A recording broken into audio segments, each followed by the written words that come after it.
Hey, what's up guys, Totallydubbed here, and today I'm doing a video review on the AOC C3583FQ. That is a massive 35-inch curved display that runs at a 2560x1080 resolution. Yes, I know it's 1080p, which to me also is a disappointment. Now the monitor runs at a quoted 4 milliseconds response time and a quoted 160 Hz refresh rate, both of which I'm going to address, which are two major points of this review that I would like to outline that no other reviewer, as far as I'm aware, in the world has actually pointed out. And the monitor can be found for £550 on Amazon.co.uk. Link will be down in the description below. I couldn't find it on Amazon USA, but I'll still link down a description in the link in the description below, just in case it does appear in the future. And I'll also link down the technical specs below. So let's get straight into it and let's talk about the build quality. So first of all, its inputs. I'm going to get the camera off its tripod and talk about its inputs. Now the inputs at the back of this little base over here are two display ports and two HDMI ports, one of which is MHL compatible, meaning you can plug in your a phone to it, which is great if you've got a compatible phone. And obviously you've got no normal power button. You don't unfortunately have any USB hub, therefore meaning if you want a USB hub you have to get that separately with your PC, which is a little bit of a shame considering how big this actual stand is. Now at the back of the monitor you've got two speakers. It's basically over here behind the monitor and over there on the monitor. It brings actually a good sound, and I was actually quite surprised of how well it actually sounded. You're obviously going to need HDMI or the DisplayPort inputs to do that. You've also got DVI, but unfortunately that doesn't transfer sound. So if you want sound, you can have it, but it's not the best sound in the world. But in comparison to other monitors I've previously reviewed, it does an actually good job because it's got a nice stereo sound to it, especially behind this big monitor. It does echo quite well if you've got a backdrop, for example, a wall behind it. Now the buttons over here are touch sensitive, which are not my favorite buttons in the world. They're a little bit laggy and a little bit slow to respond, but once you get them working and you get used to it, then it's perfectly fine. The OSD is fantastic as always by AOC. You've got DisplayPort selection over here, 1.2, which is what I would suggest you using it, not 1.1. And in terms of setting, I should mention I'm using it on color, temperature, user, 48 for R, G49 and B50. You can go to sRGB mode and normal mode if you so wish. The input select button is also very useful to use. You can see all the different settings over here, and you also got the VGA input, which obviously I forgot, but who uses VGA nowadays? And it's very easy to use, but one thing I did notice is that if you've got multiple inputs and it's not picking up a certain signal, it does take a little while for the monitor to actually respond and find that auto select input. So overall of the actual usability of the monitor, it is decent, but I would have preferred actual buttons versus touch sensitive buttons. Now the actual build quality of the monitor is fantastic. I really love it. It looks really nice. It's got a glossy bezel over here, which looks good. Might be a little bit of a fingerprint magnet, but on the whole it looks great. Its curved display obviously is made to give you better experience when you're looking at the monitor. Obviously you should be sitting down quite straight to the monitor, because if you start looking up or down, it might just look weird with the, not should I say distortion, because there is none, but it just might look odd to you from looking from the side. Now the monitor is really well built. The stand allows you to tilt it backwards and forwards, which is great. Unfortunately you can't pivot it, but that is to be expected with such a beastly monitor. The stand is quite sturdy, but if you do hit the monitor it does start wobbling quite a bit. So do bear that in mind if you are going to be buying this monitor. I'm putting it back on my tripod and then reducing the EV of the camera. And the reason why is because I'm going to be talking about its panel quality. Now it runs on an MVA panel, which is decent, but in comparison to other MVA or IPS or PLS panels that I've reviewed, I didn't find the colors to really pop quite as much. Now I just cycled through a few wallpapers and you'll be able to see the look of it. Now obviously my camera is its limitation because it's not quite your eyes, but what I did notice is the whites aren't quite great in terms of that its white point. It's not super accurate, and its colors are just a little bit washed out no matter what settings I used, and ironically I've got a waterfall for washed out colors. But overall it's a decent display. It's not quite as bad as TN displays, but it's not quite as good as an IPS PLS display. I find it sits kind of in the middle of the two. And you know, despite it being a VA panel underneath, I just thought it could just be just that little bit better. On the whole, though, I mean, it's a decent color reproduction. It just could be a little bit better given its £550 price tag. Now let's talk about its panel quality in terms of gaming.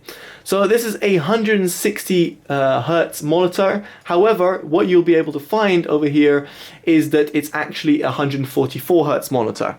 Now the reason I'm mentioning this and why people might be going, what's so special about this, is because a lot of reviewers, when I say a lot of reviewers, that's every single reviewer I've ever read on the internet, never seems to test frame skipping. Now, frame skipping is extremely important when it comes to overclocking. I'm very much accustomed to it with my QNX QX2710, but other people might not be. They'll just hit the 160 Hertz button and they'll be like, okay, it's presumably working perfectly 160 Hertz. Unfortunately, it's not. And the way to do this is to go on Blurbusters and use their motion tests, and this UFO skipping test essentially tests how well the monitor can do, or if it can accurately do 144 Hertz or 160 Hertz. Now, you won't be able to see it through my camera, but what you will be able to see is pictures that I took of the display. As you can clearly see over here, it's running 160 Hertz, but it's frame skipping. Frame skipping means that the monitor cannot quite cope with the refresh rate, and therefore it's not actually overclockable or actually factory overclockable at 160 Hertz. So you'll be able to see the two images over here, both of which show that it's frame skipping, and the way to get this is to get your camera on a low ISO, take a picture whilst it's running that test, and for you to check if it's frame skipping. To be quite honest, I'm so accustomed to monitors nowadays that when I looked at it straight away, I could already tell it was frame skipping without even taking a picture, but the picture just validates my claim. At 144 Hertz on the other hand, it runs flawlessly. As you can see, you've got no frame skipping throughout that picture, and that is exactly what it's running at. So therefore, I am reviewing this monitor at 144 Hertz, not 160 Hertz. So the advertised 160 Hertz monitor, just like the Acer that I previously reviewed, which was also a curved monitor that said it runs at 75 Hertz. No, it didn't. It ran at 60 Hertz. This is the same case with the AOC. So do bear this in mind. It is not a 160 Hertz monitor. Now I should mention this is a FreeSync enabled monitor. Now you might be wondering what the hell is FreeSync. FreeSync is the equivalent of G-Sync for AMD, except it's, well, you named it, free. Now I've got an AMD R7 card, which was kindly sent to me by ESL, and it's the XFX card, and unfortunately this card does not have FreeSync enabled. You need the R380 or the 390 or the 290 range or whatever it is in order to have FreeSync. Right now it's running on a GTX 960, which is obviously an NVIDIA card and therefore won't have FreeSync enabled.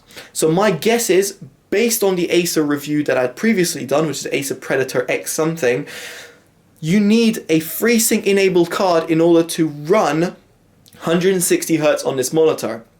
If you do not have an enabled AMD FreeSync card, then it will run at 144 Hz, not 160 Hz. This is my presumption, but based on previous experience, that is what I found. So, based on 144 Hz, how does it perform? So I'm going to launch up some CSGO, and I'm just going to show you. What I found through the monitor is that there was a bit of input lag, which was a shame. When I reduced this input lag via overdrive, which is set through the on-screen display, you can set it to strong, medium or weak, I found that it improved the input lag, but unfortunately still didn't provide me a good performance because with the overdrive enabled, you had a lot of ghosting. So just to show you over here, so if I just go next to this wall, let's go over here. So you can see on that wall it's pretty clear, it looks quite normal, and there's no sort of problems when I'm going left and right. Now if I go and enable overdrive, if I can find a setting, which would be great, this is why I don't like these touch sensitive buttons, go to strong, hopefully you can see there's a lot of ghosting on your screen. Now it might be hard to see on camera versus in real life, but there's a lot of ghosting that goes on, and therefore there's a lot of color uniformity which is lost. So therefore I based all my review on the overdrive set as off, because I wouldn't realistically play it with overdrive on strong. Now in terms of its overdrive, I found that in terms of the monitor itself, I found that it was not really compatible for gaming. It was a bit too slow to respond, and that's just because of a VA panel. On top of that, when I started running around quite a lot, I started noticing a bit of motion blur on the sides. I'm not sure if it's due to the fact that it's a curved display, but both on the AMD and NVIDIA cards, it both had this problem. And so unfortunately, if you're going to be gaming on this monitor, then I would suggest not to do anything serious in terms of like Counter-Strike competitively, but I'd suggest using something like a casual game like Battlefield. So I found that its overall performance isn't that great when it comes to gaming, and I definitely wouldn't suggest it.